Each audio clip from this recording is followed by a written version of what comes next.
نشہ حرام ہے، مجھے اس کی بو سے نفرت ہے۔ جب خدا نماز اور روزوں اور تسبیحوں سے نہ ملا تو چرس پینے سے کیا امید ہو سکتی ہے؟ اس نے ایک شعر پڑھا، اللہ اللہ کرنے سے اللہ نہیں ملتا، اللہ والے ہیں جو اللہ سے ملا دیتے ہیں بلکہ ایک ہی کش سے پہنچا دیتے ہیں۔ میں نے کہا میرا دل گواہی نہیں دیتا کہ یہ اللہ والا ہے۔ اس نے کہا پھر تیری قسمت ہی خراب ہے۔ کچھ دنوں بعد نواب شاہ سے ایک رشتہ دار آ گئے۔ انہوں نے کہا کیا خبر تیری قسمت میں کامیابی ہے یا نہیں؟ خواہ مخواہ اپنا وقت ضائع کر رہا ہے، تو جام داتار کے دربار پر چلا جا، وہ زندہ پیر ہے، تجھے اپنی مہم کا اشارہ ہو جائے گا۔ میں جام داتار کے دربار پر پہنچا۔ جمعرات کا دن تھا۔ رقاصائیں سندھی زبان میں کچھ پڑھ کر ناچ رہی تھیں۔ سب زائرین بچے جوان بوڑھے انہی کی طرف متوجہ تھے۔ میں نے عشاء کی نماز پڑھی، کچھ نوافل پڑھے اور تھکن کی وجہ سے جلدی نیند آ گئی۔ رات کا کوئی حصہ تھا، کسی نے مجھے جگایا۔ دیکھا تو ایک بزرگ سامنے کھڑے تھے، ان کے قریب 2 آدمی اور بھی تھے جو صرف ایک دھوتی پہنے ہوئے تھے۔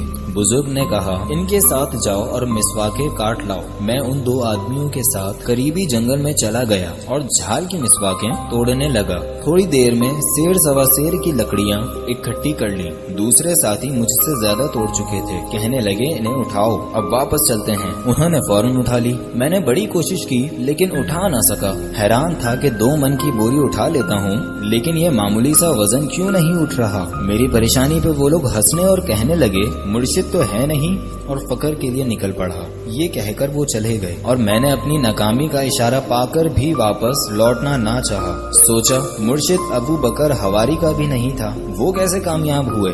جب گھر سے نکل پڑا تو پوری قسمت آزما لے اور درود شریف پڑھتا ہوا آگے کی طرف جنگل میں چل پڑا۔ نہ منزل کا پتہ کہ کہاں جانا ہے، بس دل میں یہی بات ہے کہ جہاں بھی جائے گا زمین اسی رب کی ہے جس کی تلاش میں نکلا۔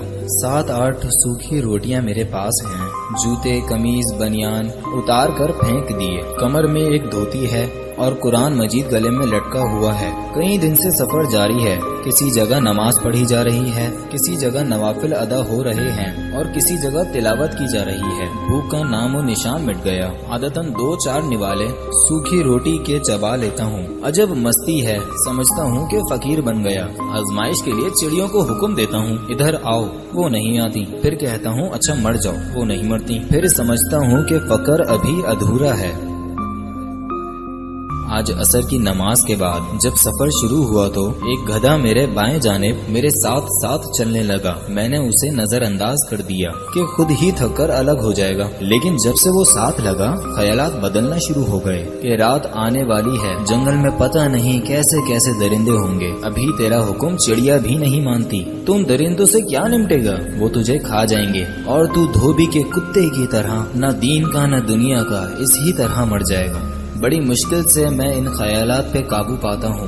پھر ایک شعر کانوں میں گونجتا ہے، درد دل کے واسطے پیدا کیا انسان کو، درد دل کے واسطے پیدا کیا انسان کو، ورنہ عطات کے کچھ کم نہ تھے کرو بیاں۔ اب اس شعر کے بارے میں بار بار سوچتا ہوں، اتنے میں میری نظر گدھے پہ جا پڑی۔ وہ مجھے دیکھ کے ہنستا ہے۔ میں پریشان سا ہو گیا کہ یہ کیسا گدھا ہے جو ہنس رہا ہے۔ اب وہ مجھے آنکھوں سے اشارہ کرتا ہے اور آواز بھی آتی ہے کہ میرے اوپر سوار ہو جاؤ۔ میں ہٹتا، ہونٹ ہلتے گئے، میں اس کی طرف کھنچتا گیا اور آخر خود بخود اس کے اوپر سوار ہو گیا۔ گدھا تھوڑی دیر بھاگا اور پھر ہوا میں اڑنے لگا۔ میں نے باقاعدہ راوی چناب کے دریا عبور کرتے دیکھا، اپنے گاؤں کے اوپر بھی پرواز کی، یعنی اس گدھے نے پورے پاکستان کی سیر کرا دی اور پھر مجھے وہیں اتارا جہاں سے اٹھایا تھا۔ اب فقیری کے سب نشے حرن ہو چکے تھے۔ اپنی حالت اور حماقت پہ غصہ آ رہا تھا۔ میں جلدی اپنے وطن پہنچ کر دنیا کے عیش چکھنا چاہتا تھا۔ میں جلدی قدموں سے جام داتار کے دربار کی طرف رات دن سفر کر کے پہنچا۔ میرے بہنوئی میرے تلاش میں وہاں پہنچ چکے تھے۔ مجھے اس حالت میں دیکھا، پوچھا کیا ارادہ ہے؟ میں نے کہا بس منزل پالی ہے، واپس چلتے ہیں۔